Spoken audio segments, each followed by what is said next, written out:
Hi.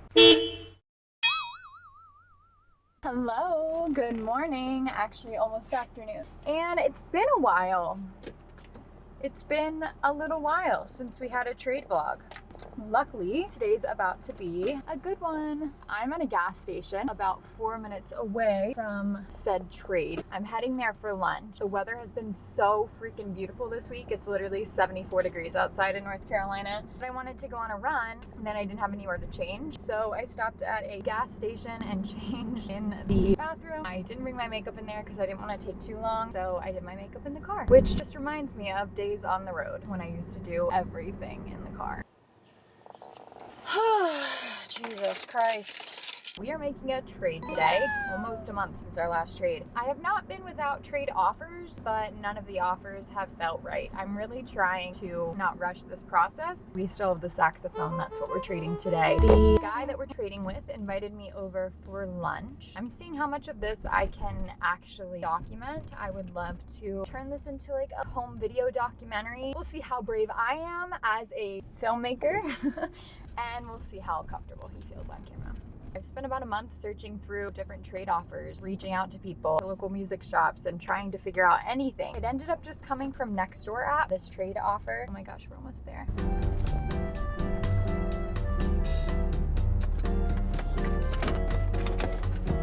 Okay, we're here.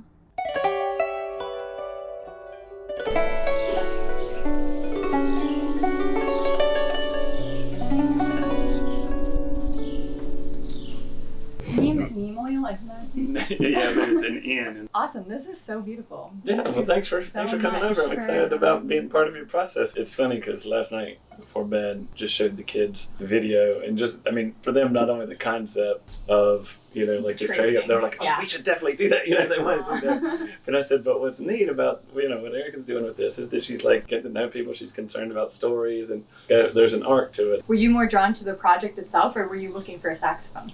It's funny. I'm genuinely curious because I've gotten both. Yeah, literally in the last 6 weeks, I guess, I've come across trumpet on Nextdoor that was really cheap. Then my ex had left her trombone from high school here, and so now the kids and I just make noise with it. And I just like having them the opportunities. If it resonates with them, then they can try. Yeah, they can try it. Exactly. They like being here on Fridays because I do this thing. A neighbor who has daughters that are a little bit older. We just started sitting out in the cul-de-sac, and then just eventually like neighbors kept coming. It just became this thing where it was like a regular get together. Being in places where there's a bunch of tribalism and all that, like it's just so important. I feel to have, this is coconut rice for what it's worth it maybe. Yeah, to have like those connections. And they say, you know, these studies about happiness and everything, so much of it is based on like feeling connected.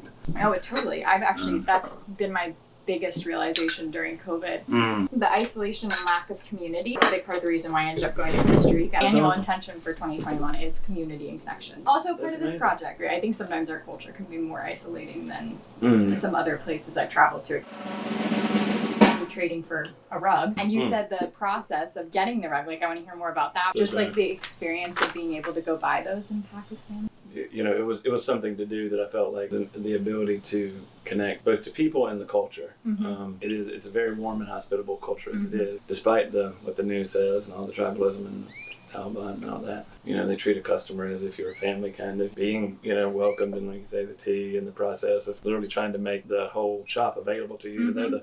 So many rugs are inaccessible and piled up, and they'll take them all down. Exactly. I feel bad. The process of bargaining is always fascinating to me. You know, like, and these are just outliers from how we conduct business here. You know, it's like transactional, fixed price. Yeah. If you went into a shop here and you were like, no, I'm not paying that price, and you walked out, no one's coming chasing after you on the street. I read a travel book, and there's a quote I really love that was just something like, until that time comes when both the buyer and the seller feel in a subtle way that they're ripping off the other people, you know, or they have the upper hand in the relationship. But for me, like, so much of it is the transaction cost. There's value in the tea. There's value in the stories, how true they may be. You were in Pakistan for how long?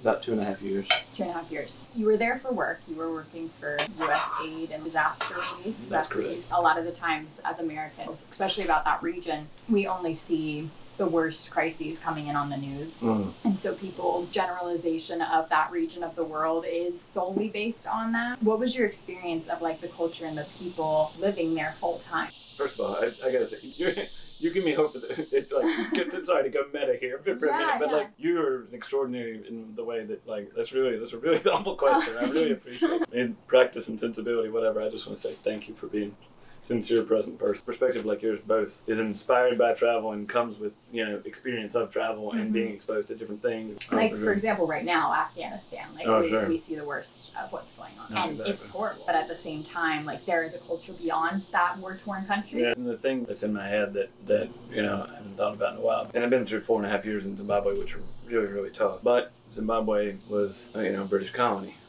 They spoke English really, really well, and were really educated. Pakistan was wonderfully challenging and fascinating and in many ways discomforting. Pakistan made Zimbabwe feel like South Carolina to me.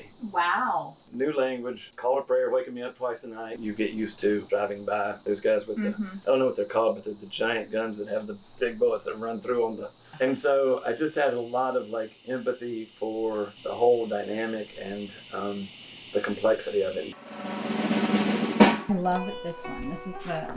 Yeah, I feel like this one had a really good story behind it. There's relationships between the way that the designs relate to each other and their ordering and patterns. But there is like people who value them and know how well they may typically turn them over and look at like, I guess, thread count. It's killing here. This I think was in like a busy traffic place when I lived in Sudan. And they're the very traditional style, like woven rugs, right? Yeah.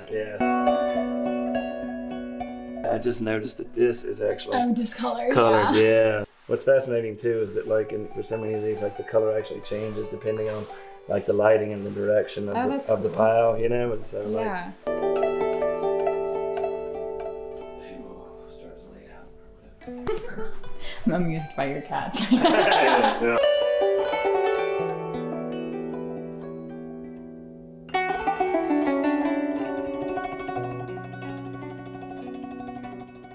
I'm in a random church parking lot hiding behind a tree so that I can talk to you on camera.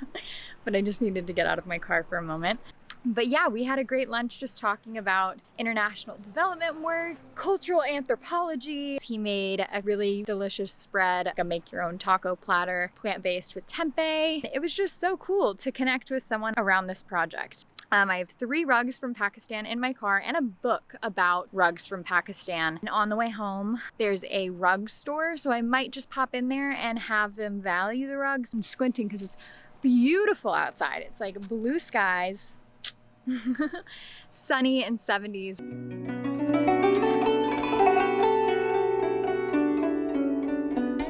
Hey Doug, come here for a sec. Hello. She just wants to get an idea of how much they're worth. She traded them with someone and she's looking to trade them again with someone else. Why are you becoming a rug dealer? I'm not. Don't make that mistake. You want to know what these are? I would love to. This is probably made in Turkmenistan, but it could come from Afghanistan. It's called a teke, Turkoman. If you were to sell it at auction, it would probably sell for $400 or $500. Okay. This is the Pakistan Bokhara. A fairly common. This is one of the lower quality ones. It's got some color run. It has a value of maybe $125. And this is an Afghan killam. It's a nice piece. Or sumac. Or sumac. And some sumac on the back. Yeah, it's a mixed technique. Yeah. Probably $350, thereabouts. Okay. It's a couple days since the trade went down. We had a holiday long weekend, but I realized I never filmed an outro or any like end explanation of the trade. So this is that. Last scene you saw that I took the rugs into a Persian carpet store. Guys in there were super helpful, super accommodating, super friendly, and estimated how much they would be worth. When I accepted this trade, I had actually done research ahead of time, and I found a very similar rug to my favorite one. I'll insert a picture of my favorite rug here, and then I will insert the picture of the rug I found online. And it was listed for somewhere between $800 and $1,200. I think it was discounted. So I thought that just with one rug alone, I was doing a good thing with this trade. And I'm still not 100% sure if I should kind of like ballpark the estimate between the two, because he could have undervalued them maybe a little bit. What I do know is that the 3 rugs combined are definitely worth more than the saxophone. I think minimum value would be $950 if I added up what he gave me, and maximum value would be a lot more than that. So not really sure what valuation I'm going to go with yet. I still need to do a little bit more research, but I do know that this was an up trade, and again, the story of the trade have value in them themselves. So hopefully the people that I'm trading with along the journey see that as well. So yeah, I'm gonna head into this coffee shop that I just pulled up at, and I am going to get the video up within a couple hours and then get my trade up online to see if I can make a next trade relatively soon, hopefully sooner than the last month it took me to trade the saxophone. I'm gonna go do that. I hope you have a wonderful week.